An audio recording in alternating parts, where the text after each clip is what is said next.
Asia is the new chessboard of geopolitics. और अगर chess board है तो प्लेयर्स भी होंगे, प्लेयर्स में यूएस एंड ईयू भी होगा।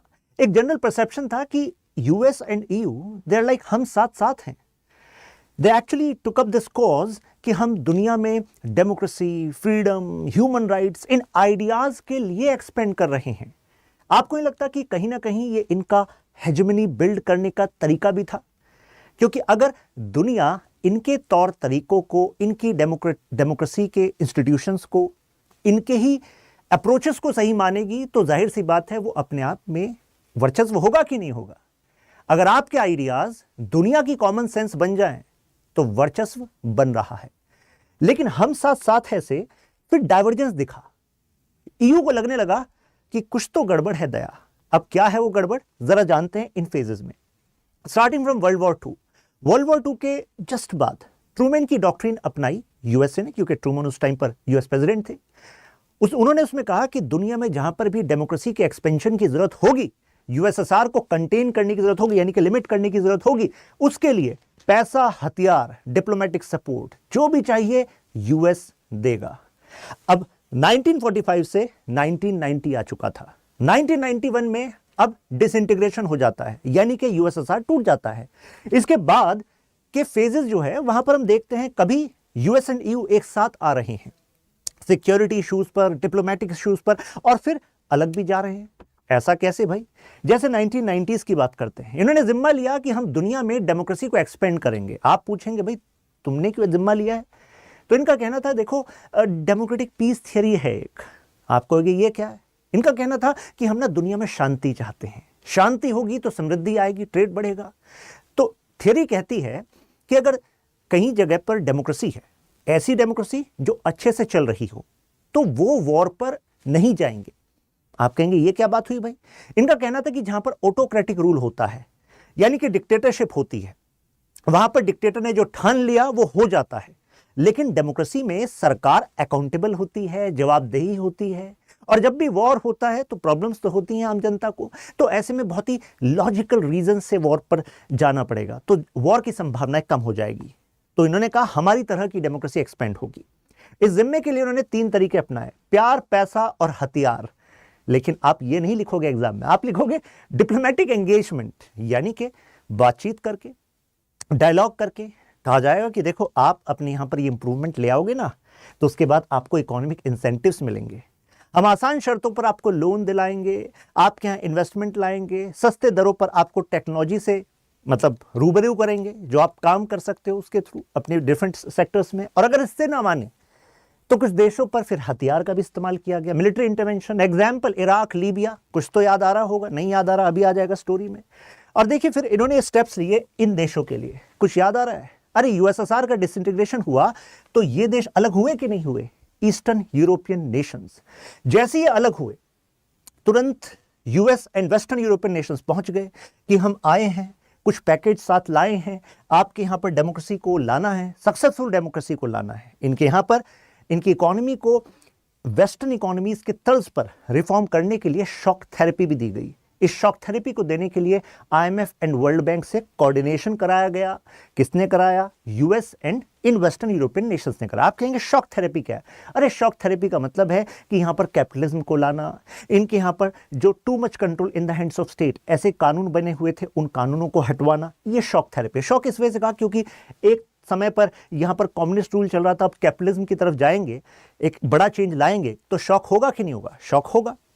अफ्रीका में इन्होंने देखा कि कितनी जगह पर डिक्टेटरशिप है, जहां डिक्टेटरशिप काम की वहां तो चलने दो, क्योंकि डिक्टेटर आपको सस्ती दरों पर रिसोर्स एक्सट्रैक्ट करने दे रहा है, चलने दो। बाकी जहां पर ठीक से नहीं चल रहा तो वहां पर कहेंगे कि यहां पर ना मल्टी पार्टी सिस्टम होना चाहिए। ये वन पार्टी ना ये जस्टिस नहीं करती लोगों के लिए। जब लोगों के पास ऑप्शन होता है तो ट्रांसपेरेंसी, अकाउंटेबिलिटी आती है। तो आइडियाज सही थे, बट आइडियाज सेलेक्टिवली यूज होते थे, यानी कि थोड़ी थोड़ी तो हिपोक्रेसी चलती है। इस हिपोक्रेसी का best example middle east.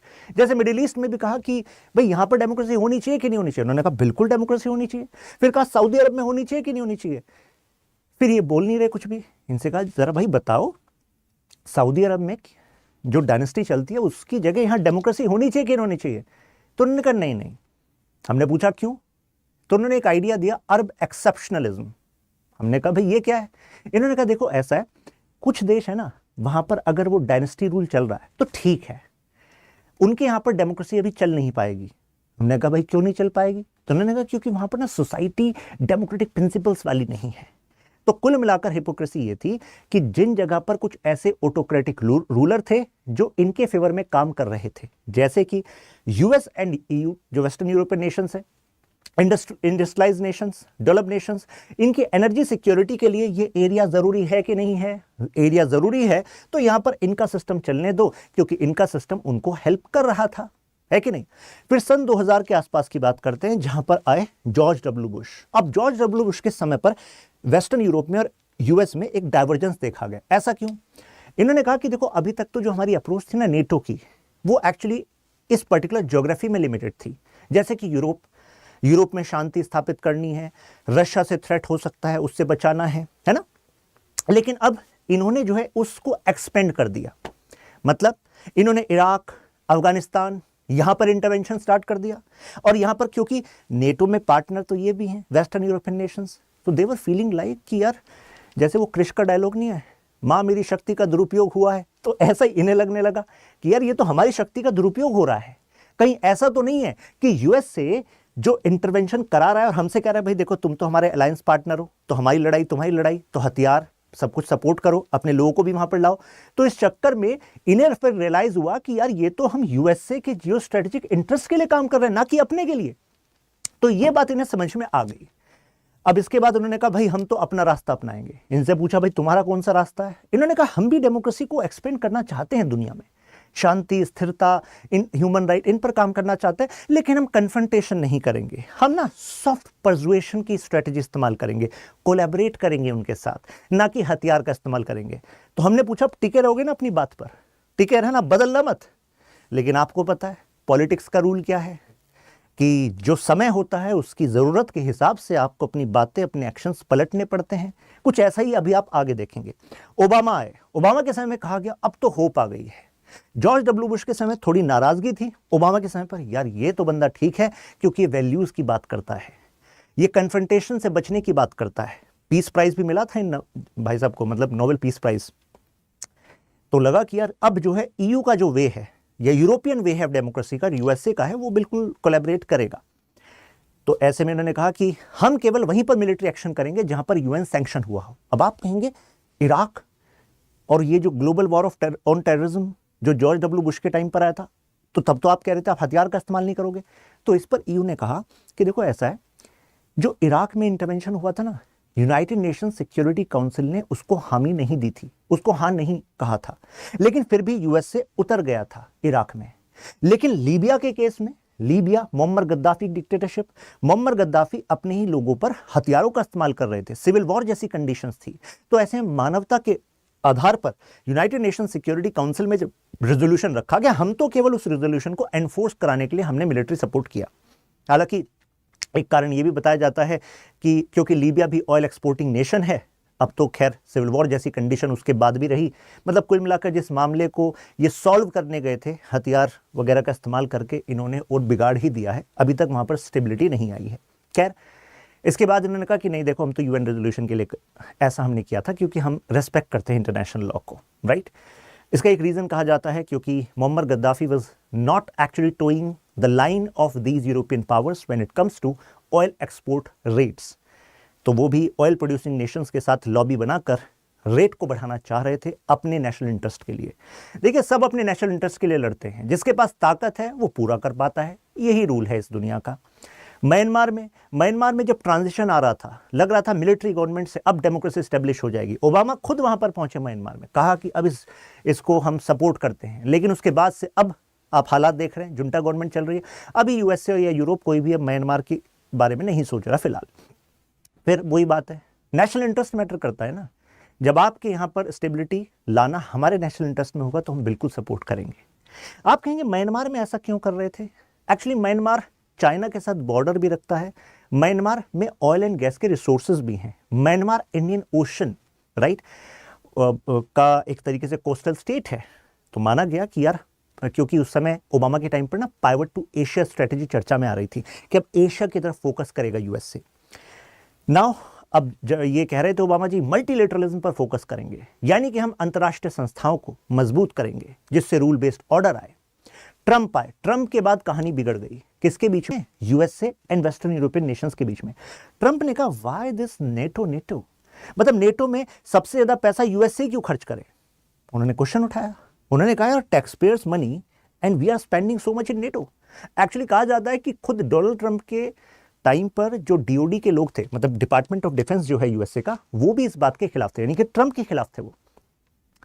Plus Trump जो है कुछ ऑटोक्रेटिक लीडर्स को भी सपोर्ट करते थे। शायद आपको याद हो पुतिन के साथ उनका वास्ता। तो ऐसे में यूरोपियन देश कहने लगे यार ये क्या चल रहा है, हम डेमोक्रेसी को सपोर्ट करने वाले नेशन हैं और मिस्टर ट्रंप जो है ऑटोक्रेटिक लीडर्स को सपोर्ट कर रहे हैं। ट्रंप कह रहे हैं देखो मुझे अपने नेशनल इंटरेस्ट से मतलब है, अमेरिका फर्स्ट, दुनिया में डेमोक्रेसी लाने का जिम्मा मैंने नहीं लिया हुआ। और रही बात रूल ऑफ लॉ की, rule of law should be established in USA, rule of law should serve the interest of USA. अगर दुनिया में कहीं रूल ऑफ लॉ का इशू है तो वहां पर यूएसए को इन्वेस्ट नहीं करना चाहिए। तो you was like in shock. आपको याद भी होगा पेरिस क्लाइमेट कॉन्फ्रेंस से बाहर आ जाना ट्रंप के दौरान, याद होगा JCPOA जो एग्रीमेंट है ईरान के साथ, उससे बाहर आ जाना, WHO को धमकी दे देना, यूनेस्को को कहना तुम्हारी फंडिंग बंद। तो ऐसे जो वाकये हुए उससे थोड़ा सा यूरोप में और यूरोपियन यूनियन में गैप आया। इसके बाद डिसलाइकिंग इंस्टीट्यूशन नेटो वाला पार्ट तो मैंने आपको बता दिया। अब डाइवर्जेंस ऑन सिक्योरिटी इशू। अब यूरोपियन नेशंस को लगने लगा कि यार यूएसए जिसको सिक्योरिटी इशू कहता है वो क्या यूरोप के सभी देशों के लिए बराबर खतरा होता है? बराबर खतरा तो नहीं है। अरे रशिया अगर आपको लग रहा है खतरा है तो क्या यूरोप के हर एक देश के लिए खतरा है? नहीं, बराबर खतरा तो नहीं है। तो फिर ऐसी कंडीशन क्यों कि आपको टारगेट बनाना चाहिए कि अपने जीडीपी का 2% आपको नेटो में कंट्रीब्यूट करना पड़ेगा? तो अब यहां पर यह सवाल उठने लगेगा, और जैसे ही सवाल उठने लगते हैं तो रिश्तों में बदलाव होता है कि नहीं होता? अरे भाई साहब बिल्कुल होता है। यहां पर उन्होंने कहा कि यार आपको फोकस करना चाहिए अटलांटिक पर। अटलांटिक क्यों?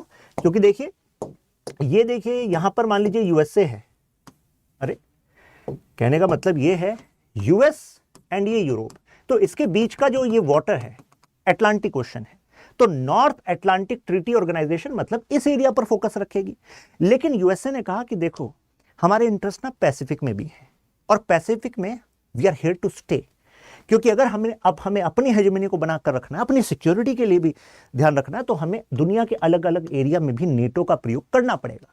मिडिल ईस्ट में इंटरवेंशन करना हो, इंडियन ओशन में कहीं यूज करना हो तो वहां पर नेटो का इंटरवेंशन जरूरी है।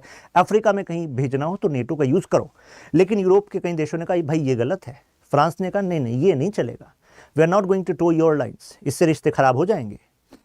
उन्होंने कहा कि यार नॉर्थ पैसिफिक पर फोकस करो ना, लेकिन यूएस वाज सेइंग कि नहीं नहीं केवल नॉर्थ पैसिफिक पे नहीं, अगर आपको दुनिया में ताकतवर बनना है तो आपको दुनिया की टेबल अपने हिसाब से सेट करनी पड़ेगी। अपने एरिया में तो पावर बन गए आप, पावर का रूल है you have to continuously grow and in order to grow you have to intervene. ये यूएसए की स्ट्रेटेजी थी।